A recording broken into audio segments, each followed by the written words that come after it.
Assalamualaikum warahmatullahi wabarakatuh. Perkenalkan, nama saya Ahmad Isam, saya mahasiswa S1 Keperawatan Stika Susadan dari Poso. Untuk mempersingkat waktu, saya akan melakukan penyuluhan untuk memenuhi tugas keperawatan bencana. Di sini saya akan membacakan atau menyampaikan penyuluhan tentang bencana banjir dan kesiapsiagaan bila terjadi banjir.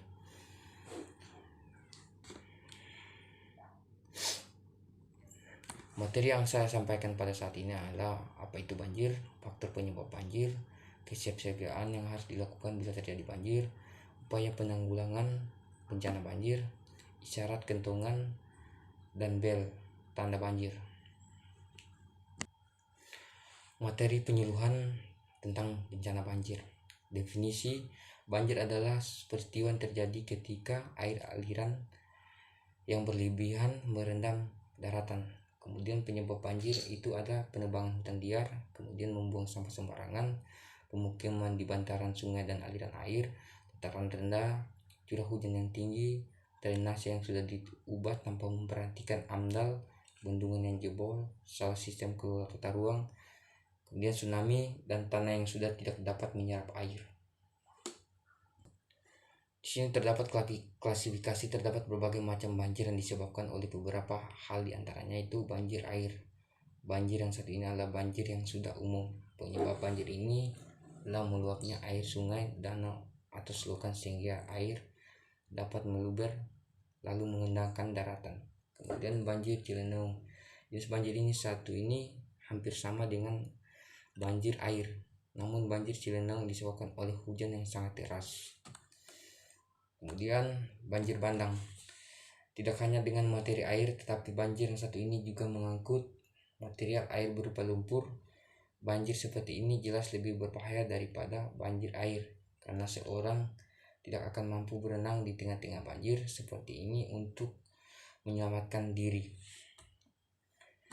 Kemudian banjir rob atau telat pasang. Banjir rob adalah banjir yang disebabkan oleh pasangan air laut. Banjir seperti ini kerap melanda kota Muara Baru di Jakarta. Kemudian banjir lahar dingin. Salah satu macam-macam banjir adalah banjir lahar dingin. Banjir jenis ini biasanya hanya terjadi ketika erupsi gunung berapi. Erupsi ini kemudian mengeluarkan lahar dingin dari puncak gunung dan mengalir ke dataran yang lebih rendah di bawahnya. Kemudian banjir lumpur.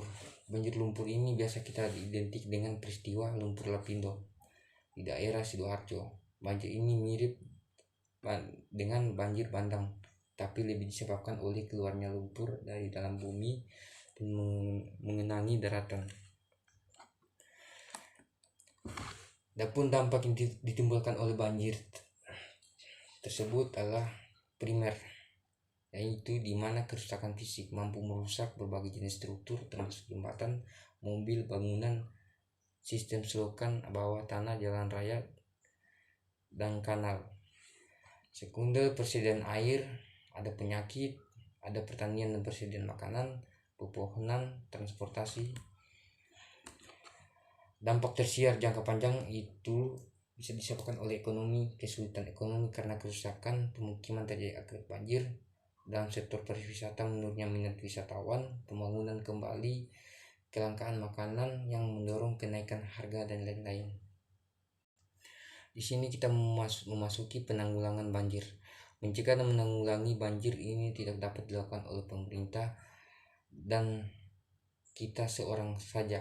Dibutuhkan komitmen dan kerjasama berbagai pihak untuk menghindarkan Jakarta dan kota lain di Indonesia dari banjir besar. Tindakan-tindakan yang dapat dilakukan antara lain membuang lubang-lubang serapan air, memperbanyak ruang terbuka hijau, mengubah perilaku masyarakat agar tidak lagi menjadikan sungai sebagai tempat sampah raksasa. Kemudian kita memasuki kesiapsiagaan saat terjadi banjir, yaitu perhatikan cuaca di sekitar tempat tinggal Anda dan selalu membaca informasi ketinggian air dari pintu dan papan informasi yang terpasang di sekitar Anda atau dari berita cuaca dan banjir di TV atau radio. Kemudian cari informasi ketinggian air dari petugas pintu air atau aparat kelurahan di mana Anda tinggal. Kemudian dengarkan alat sistem peringatan dini, sirene, pengeras suara, kemudian kentongan dan bel dan lain-lain. Untuk melakukan tindakan sesuai dengan yang diminta petugas atau aparat kelurahan, RT, RW yang ada di tempat kejadian banjir tersebut.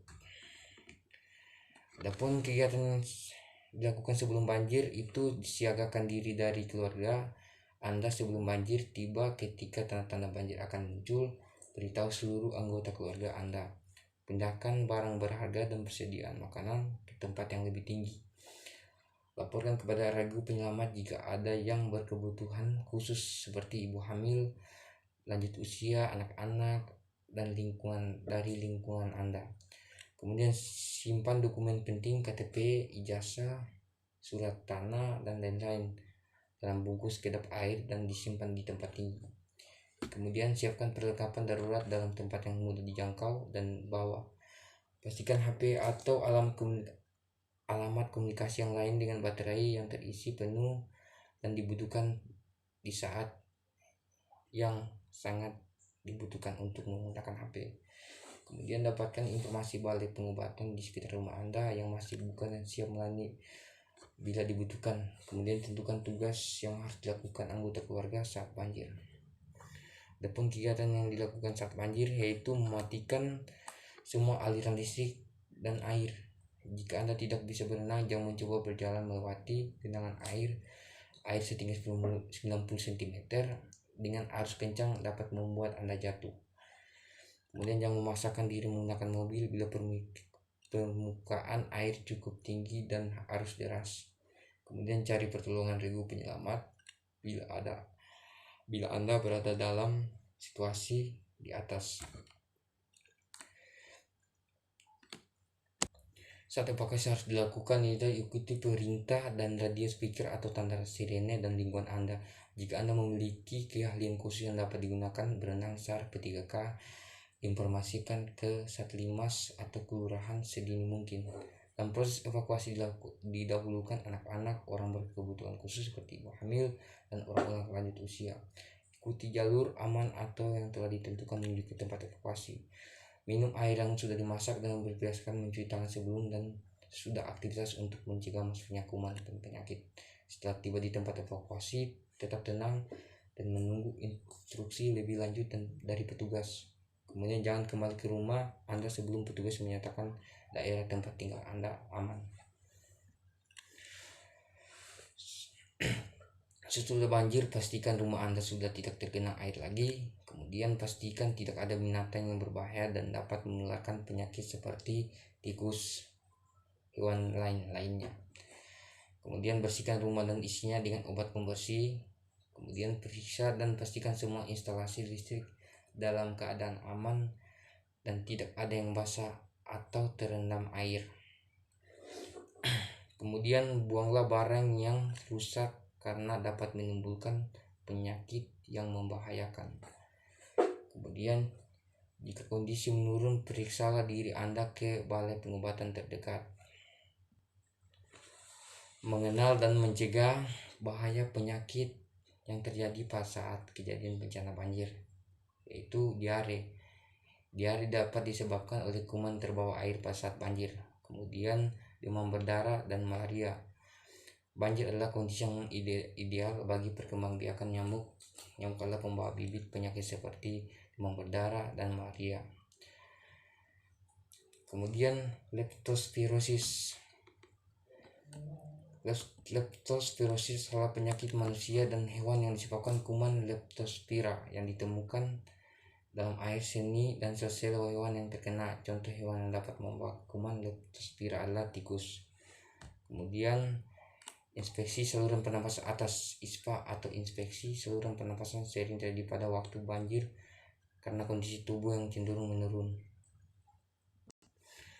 udara dingin dan kelembapan yang tinggi sehingga tubuh mudah terinfeksi.